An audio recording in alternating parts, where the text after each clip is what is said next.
40 ವರ್ಷಗಳ ಸ್ಫಟಿಕ ಸುಂದರವಾದ ಸ್ವಭಾವ ಮಹಿಮೆಯಿಂದ ಕೂಡಿದ ಜೀವನ ಶೈಲಿ, 40 ವರ್ಷಗಳ ಬಳಿಕವಿರುವ ಅತ್ಯಂತ ಸುಂದರವಾದ ಮಾರ್ಗದರ್ಶನಗಳು, ಸಂದೇಶಗಳು ಇಡೀ ಅರೇಬಿಯಾವನ್ನು ಬದಲಿಸಿತು ಎಂದು ಚರಿತ್ರೆಯಲ್ಲಿ ನಾವು ಕಾಣುತ್ತೇವೆ. ಅಜ್ಞಾನಗಳಿಂದ ಅನ್ಯಾಯಗಳಿಂದ ತುಂಬಿ ತುಳುಕಿದ್ದ ಅಂಧಕಾರ ಕವಿದಿದ್ದ ಜನತೆಯ ಮುಂದೆ ಮೊಹಮ್ಮದ್ ಪೈಗಂಬರ್ ಅವರ ಮೊಟ್ಟ ಮೊದಲ ಘೋಷಣೆ, ಇಕ್ರಾ, ನೀವು ಓದಿರಿ, ನೀವು ಕಲಿಯಿರಿ, ನೀವು ಸುಜ್ಞಾನಿಗಳಾಗಿರಿ, ನೀವು ವಿಜ್ಞಾನಿಗಳಾಗಿರಿ, ನೀವು ವಿದ್ಯಾವಂತರಾಗಿರಿ. ಅಂಧಕಾರ ಕವಿದಿದ್ದ 6ನೇ ಶತಮಾನದ ಜನತೆಯ ಮುಂದೆ ವಿದ್ಯಾಭ್ಯಾಸ ಕ್ರಾಂತಿಯ ಕಹಳೆಯನ್ನಾಗಿದೆ ಮೊಹಮ್ಮದ್ ಪೈಗಂಬರ್ ಸಲ್ಲಲ್ಲಾಹು ಅಲೈಹಿ ವಸಲ್ಲಂ ಮೊಟ್ಟ ಮೊದಲಾಗಿ ಹೇಳುತ್ತಿರುವುದು. ಮಾತ್ರವಲ್ಲ, 6ನೇ ಶತಮಾನದ ಅರೇಬಿಯಾದ ಜನರನ್ನು ಕರೆದುಕೊಂಡು ಪವಿತ್ರ ಕುರ್ಆನ್ ಓದಿಕೊಂಡು ಹೇಳುತ್ತಾರೆ, ಯರ್ಫಇಲ್ಲಾಹು ಅಲ್ಲದೀನ ಆಮನು ಮಿನ್ಕುಂ ವಲ್ಲದೀನ ಊತುಲ್ ಇಲ್ಮ ದರಜಾತ್. ನಿಮ್ಮಲ್ಲಿ ಅತ್ಯಂತ ಶ್ರೇಷ್ಠರು, ವಿದ್ವಾಂಸರು, ವಿದ್ಯೆಯುಳ್ಳವರು, ಶಿಕ್ಷಣಶಾಲಿಗಳಾಗಿದ್ದಾರೆ ಎಂದು ಪ್ರವಾದಿ ಸಲ್ಲಲ್ಲಾಹು ಅಲೈಹಿ ವಸಲ್ಲಂ ನಂತರ ಕೇಳುತ್ತಾರೆ, ವಲ್ ಹಲ್ ಯಸ್ತವಿಲ್ ಲದೀನ ಯಅಲಮೂನ ವಲ್ಲದೀನ ಲಾ ಯಅಲಮೂನ್. ವಿದ್ಯಾವಂತರು ಮತ್ತು ಅವಿದ್ಯಾವಂತರು, ಸುಶಿಕ್ಷಿತರು ಮತ್ತು ಅಶಿಕ್ಷಿತರು ಇಬ್ಬರು ಸಮಾನರೇ? ಸಾಧ್ಯವಿಲ್ಲ ಎಂದು ಹೇಳುತ್ತಾ ಶಿಕ್ಷಣದ ಮಹತ್ವವನ್ನು ಅರಬಿಗಳಾದ ಸ್ವಹಾಬಿಗಳ ಮುಂದೆ, ಅರೇಬಿಯಾದ ಜನರ ಮುಂದೆ ಬಿಚ್ಚಿ ಬಿಚ್ಚಿ ಹೇಳುತ್ತಾ ಈ ನಾಡಿನಲ್ಲಿ ಶಿಕ್ಷಣದ ಕಹಳೆ ಎನ್ನುತ್ತಾರೆ. ಆದ್ದರಿಂದಲೇ ಆಗಿದೆ ಇವತ್ತು ಕೂಡ ವಿಜ್ಞಾನಿಗಳು ಕಂಡು ಹಿಡಿಯುತ್ತಿರುವ ಹಿಡಿತಗಳೆಲ್ಲವೂ ಕೂಡ ಪೂರ್ವಿಕ ಮುಸ್ಲಿಂ ವಿದ್ವಾಂಸರುಗಳು ಬರೆದಿರುವ ಗ್ರಂಥಗಳ ಅವಲಂಬಿತವಾಗಿದೆ.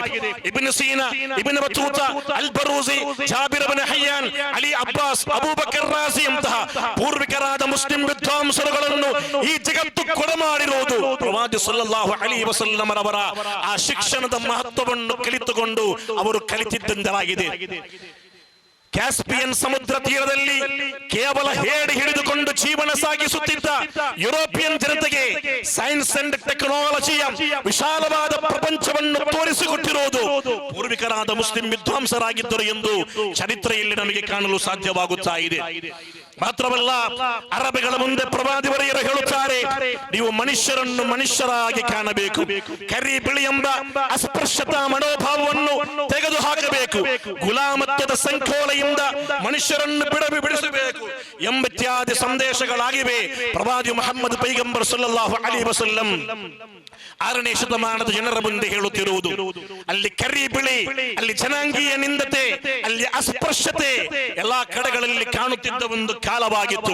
ಇವತ್ತು ಕೂಡ ಈ ಜಗತ್ತು ಇಷ್ಟೊಂದು ಬೆಳೆದಿರುವಾಗ, ಇನ್ಫಾರ್ಮೇಶನ್ ಟೆಕ್ನಾಲಜಿಯಲ್ಲಿ ಜಗತ್ತು ಬೆಳಗುತ್ತಿರುವಾಗ, ಮಂಗಳದ ಅಂಗಳದಲ್ಲಿ ಮನುಷ್ಯ ವಿಸ್ಮಯಗಳನ್ನು ಬರೆಯುತ್ತಿರುವಾಗಲೂ ಕೂಡ ಅಮೆರಿಕಾದಂತಹ ರಾಷ್ಟ್ರಗಳಲ್ಲಿ ದಿನನಿತ್ಯ ನಾವು ದೃಶ್ಯ ಶ್ರಾವ್ಯ ಮಾಧ್ಯಮಗಳಲ್ಲಿ ಕೇಳುತ್ತಿದ್ದೇವೆ, ಪರಸ್ಪರ ಜನಾಂಗೀಯ ನಿಂದನೆಗಳು, ಕಪ್ಪು ವರ್ಣರ ಮೇಲೆ ಮಾಡುತ್ತಿರುವ ದಾಳಿಗಳು, ನೀಗ್ರೋ ವಂಶಸ್ಥರ ಮೇಲಾಗುತ್ತಿರುವಂತಹ ದಬ್ಬಾಳಿಕೆಗಳು ಇವತ್ತು ಕೂಡ ನಾವು ಕೇಳುತ್ತಿದ್ದೇವೆ.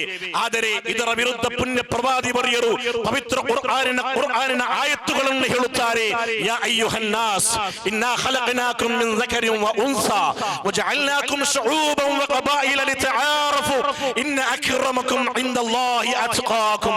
ನಿಮ್ಮನ್ನು ನಾವು ಕರಿ ಬಿಳಿಯರನ್ನಾಗಿ ಉಚ್ಚ ನೀಚರನ್ನಾಗಿ ವಿಭಜಿಸಿದ್ದು ನೀವು ಹೊಡೆದಾಟ, ಬಡಿದಾಟ, ಗುದ್ದಾಟ, ಪರಕಾಟ, ಪರದಾಟಗಳಿಂದ ಸತ್ತು ಶವವಾಗಬೇಕೆಂಬ ಕಾರಣಕ್ಕೆ ಅಲ್ಲ, ಬದಲಾಗಿ ನೀವು ಪರಸ್ಪರ ಅರಿತುಕೊಂಡು ಬದುಕಬೇಕು.